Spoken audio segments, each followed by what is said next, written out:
இன்னைக்கு வேணாம், இன்னொரு நாளைக்கு போலாம். ஏன் வேண்டாம்? இப்பெல்லாம் எல்லாரும் குடும்பமா ஒன்னா சேர்ந்தாலே எனக்கு என்னமோ பயமா இருக்கு. இங்க யாராச்சும் ஏதாச்சும் உன்னை சொல்லி ஹர்ட் பண்ணிடுவாங்களோன்னு எனக்கு பயமா இருக்கு. நான் உங்க பாட்டி எதுவும் சொல்ல மாட்டேங்க. ஏய் லூசு, நீ சொல்லுவேன்னு நான் சொல்லல. ஏற்கனவே நான் வீட்டை விட்டு வந்துட்டேன். உனக்காக மட்டும் தான் வந்தேன்னு அவங்க நினைச்சிட்டு இருக்காங்க. இப்போ உன்னை பார்க்கும்போது சித்தியோ பாட்டியோ அதை பத்தி ஏதாவது கேட்டு உன்னை கஷ்டப்படுத்திட்டா, நீ கஷ்டப்பட்டா எனக்கு தாங்காது. எதுக்கு இதெல்லாம் தேவையில்லாம சொல்லு. இப்ப நான் போய் பாட்டியை பாப்பேனா, இங்க திரும்பி வந்து அவங்க எப்படி இருக்காங்கன்னு உங்ககிட்ட அப்டேட் கொடுப்பேனா, நீ வந்து ரெஸ்ட் எடுப்பி. சரி, நீங்க சொல்றபடியே வச்சுக்கலாம். அப்படியே பாட்டி என்ன ஏதாவது சொன்னாலும் என்ன, இப்போ பாட்டி தானே சொல்றாங்க, நான் அதெல்லாம் பெருசா எடுத்துக்க மாட்டேன், நான் பாத்துக்கிறேன், நீங்க வாங்க. நீ ஹர்ட் ஆவ காவேரி, நான் சொன்னா கேளு. அதெல்லாம் இல்லங்க, நான் உங்க கூட வருவேன், அவ்வளவுதான். சொல்ல சொல்ல கேட்காம இப்படி அடம் பிடிச்சிட்டு இருக்க நீ. இங்க பாருங்க விஜய், எங்க வீட்ல உங்களை என்னென்னமோ சொன்னாங்க, நீங்க ஹர்ட் ஆயிட்டீங்களா? நான் ஹர்ட் ஆக மாட்டேன், ஆனா நீ ஆவல்ல. உங்களை எங்க அம்மாவே வீட்டு பக்கம் வரக்கூடாதுன்னு சொன்னாங்க. என் அக்கா உங்களை தேவையில்லாம பேசினா. குமரன் மாமா கூட உங்க மேல கோவப்பட்டு கத்துனாரு. அதெல்லாம் கூட விடுங்க, நீங்க திரும்ப திரும்ப என்ன தேடி வந்தப்போ நானே உங்ககிட்ட எவ்வளவு கோவப்பட்டு பேசியிருக்கேன். நாங்கெல்லாம் உங்களை பண்ணாத ஹர்ட்டா? உங்க மேல கோவம் வந்தப்போ ஈஸியா கோவப்பட்டோம். இப்ப எல்லாம் சரியானதும் எதுவுமே நடக்காத மாதிரி நார்மலா பேச ஆரம்பிச்சிட்டோம். ஃபார்மலா ஒரு சாரி கூட சொல்லல. இதெல்லாம் தப்பு இல்லையா?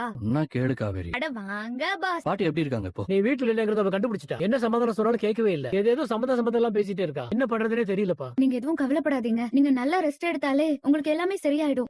நீ பேசாத.